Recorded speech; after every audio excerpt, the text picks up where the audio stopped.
Keith Siegel, a 65-year-old dual American-Israeli citizen, was one of the 3 hostages freed Saturday after being held by Hamas for nearly 16 months. He and his wife Aviva were kidnapped from their home in Kfar Aza on October 7, 2023, and taken to Gaza in their own car. Aviva was freed in November 2023 and has campaigned tirelessly for his release. Looking thin and pale, Siegel held an emotional reunion with his family and learned that his son was still alive. 2 other American citizens are still being held, as well as 4 who have been declared dead. Also freed were French-Israeli Ofer Calderon and Israeli Yardain Bibas.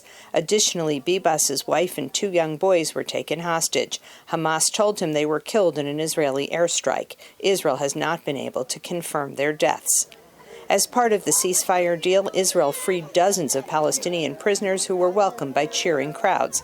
And Israel reopened the Rafah crossing between Egypt and Gaza, which will allow 50 Palestinians daily, each with 3 escorts, to leave Gaza for medical treatment. The first phase of the ceasefire began just 1 day before President Donald Trump took office, and some analysts and Israelis say he is responsible for pushing both Hamas and Israel's Prime Minister Benjamin Netanyahu toward the deal. Netanyahu says he sees Trump as a great friend of Israel. I believe that working together again, we will raise the U.S.-Israel alliance to even greater heights. I'm confident that we will complete the defeat of Iran's terror axis and usher in a new era of peace and prosperity for our region. Negotiations on the second stage of the ceasefire with Hamas are set to begin as Netanyahu becomes the first foreign leader to meet with President Trump at the White House. The second stage calls for all Israeli hostages to be freed, a long-term ceasefire in Gaza, and an Israeli troop withdrawal. Netanyahu is hesitant about moving forward. The only one that can actually make Netanyahu continue with the deal is President of the U.S., Donald Trump himself.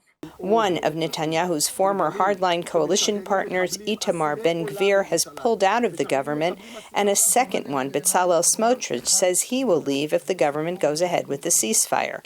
That could bring down Netanyahu's government and force new elections. At the same time, Israeli analysts say Trump has a broader vision for the Middle East. We know the 2 big aims that Trump put on the board. One is to bring all the hostages back. Second is to move forward towards peace, regional peace with Saudi. And we also know that the Saudis will not be able to move forward with such a deal without having a Palestinian component to it. For Palestinians in Gaza, their top priority is rebuilding.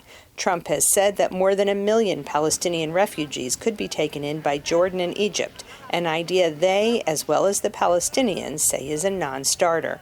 Linda Gradstein, VOA News, Jerusalem.